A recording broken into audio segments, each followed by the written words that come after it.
Good evening. You're listening to Luscombe's Choice on Resonance 104.4 FM. This evening's show is the third part of a brief series on notable independent record labels. The label featured this evening is Greensleeves, which, from humble beginnings in West London, has become the world's leading issuer of current and classic dance hall, reggae and dub music. Olivier Chaston of Greensleeves Records was kind enough to give me an interview about the label, and this is what he had to say. Could you just give me a brief rundown on the history of the company and the sort of concept behind it?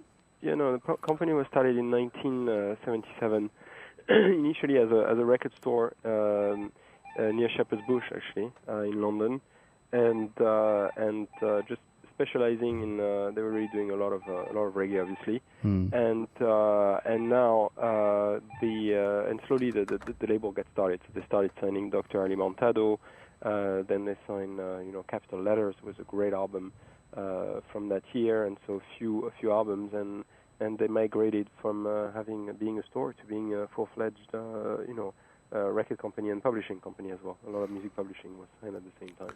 Okay, I mean, do you consider yourself in any way a sort of reissue label? Because, I mean, I know the Reggae Classics series was very successful.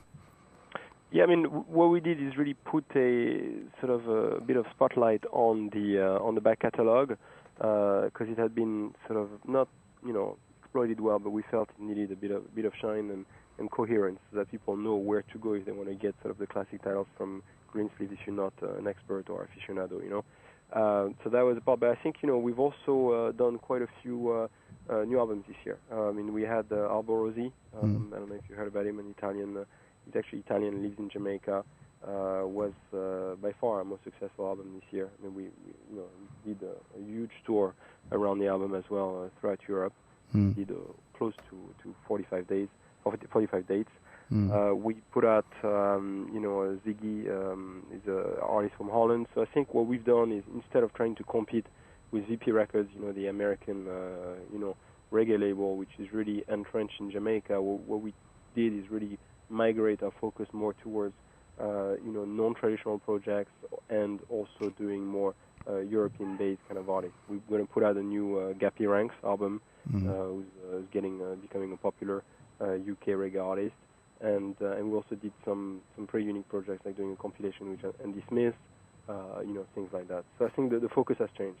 That's the only thing. Okay, would you say that reggae, like a lot of musical genres, say like drum and bass or dance music, has fragmented and modernized itself, or are there still people out there making good sort of old school reggae? I suppose. I mean. Alborosi, once again, I think is a good example. I mean, he really made an album that sounded like he was made in, literally in 1977 when Greensleeves started. I mean, we could have put it at the same time. He's using King Tubby's, recording equipment. I mean, he's very much, in sort of that line of artists that wants to keep, the sort of unique Jamaican sound, the very heavy bass and, high-pitched drums and all that alive. So I think there are people who are still committed to the genre. I think what happened over the course of the past decade is really some of the success from Sean Paul and some of those artists has really overshadowed that part of reggae. Being all about dancehall, and because it gets played on radio along with hip hop records and Black Eyed Peas, etc. Yeah. I mean, would you say at some point, Greensleeves was considered a dancehall label? Because I know that quite a few dancehall records I have. In the 90s, yeah, absolutely, yeah. In the 90s, it really went, straight ahead, along with VP, records. Went to very heavy on dancehall, but that's really due to the success of Beanie Man and Elephant Man and Sean Paul and all those guys that really suddenly turned the genre into sort of a niche genre and into a mainstream genre. I mean, for some of the artists, they really Sean Paul got signed by Atlantic. Elephant Man was on Puff Daddy's label. I mean, there was this period. But it's nothing new. I mean, if you remember in the late 80s, Shabba Ranks was and Supercat were signed to Epic and Columbia Records, and before that, Bob Marley obviously got signed to Island. So there's always been a phase with reggae, where it gets signed to the majors, and everybody gets dropped and goes back to Jamaica, then another wave comes. Yeah. So it's sort of part of a cycle. Yeah, well, absolutely. But I mean, I was going to say, I mean, the proportion of Jamaican artists who do become mainstream, and I don't think this in any way represents the quality of the music, is still quite small. I mean, would you say labels like yourself are essential to keeping this sort of music alive and getting it to people? I can tell you factually that between VP and Greensleeves, we put out close to 75% of reggae coming out. Meaning we represent close to 75% of the sales. In terms of market share. So if we're not there, I don't think there's really an outlet for reggae. Yeah. The majors are just episodically into reggae when something pops, like Shaggy or something like that. But otherwise, they're not there. No, I mean that's the really the foundation is here. Excellent. Would you say, I mean, since labels like Trojan Records have all but disappeared and aren't really publishing current stuff, would you say you've sort of stepped into their shoes a bit as well? Have you, whatever area of the market that they were specialising in? Yeah, I mean, I think if you look at Trojan, I mean, they were only there for a very short period of time, 68 to 75.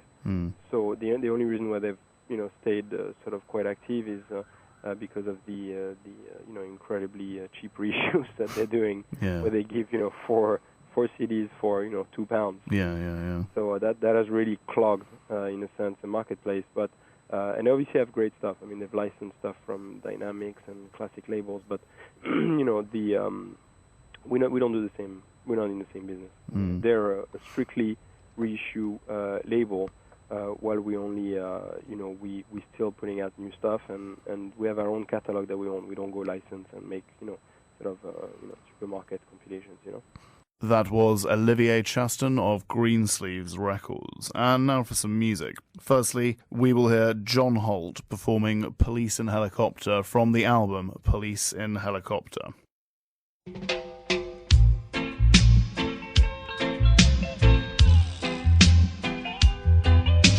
Yes, boss. Yes, boss. Yes, boss. Yes, boss. Police in helicopter, a search for marijuana. Policemen in the streets, searching for cali weed. Soldiers in the field, burning the cali weed. But if you continue to burn up the herbs, we gonna burn down the cane fields. If you continue to burn up the herbs, we gonna burn down the cane fields. Soldier in the herb field, burning the cali weed. Police in helicopter, a search for marijuana. Policemen in the streets, searching for cali weed. But if you continue to burn up the herbs, we gonna burn down the cane field. If you continue to burn up the herbs, we gonna burn down the cane field.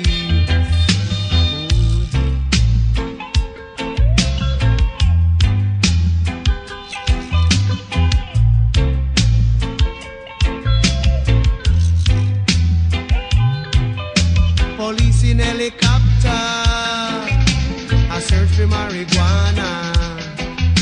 Policemen in the streets, searching for cali weed. Policemen in the field, burning the cali weed. But if you continue to burn up the herbs, we gonna burn down the cane fields. If you continue to burn up the herbs, we gonna burn down the cane fields. We don't trouble your banana, we don't trouble your corn. We don't trouble your pimento, we don't trouble you at all. So if you continue to burn up the herbs, we gonna burn down the cane fields. If you continue to burn up the herbs, we gonna burn down the cane fields. If you continue to burn up the herbs, we gonna burn down the cane fields. If you continue to burn up the herbs, we gonna burn down the cane fields. Ooh.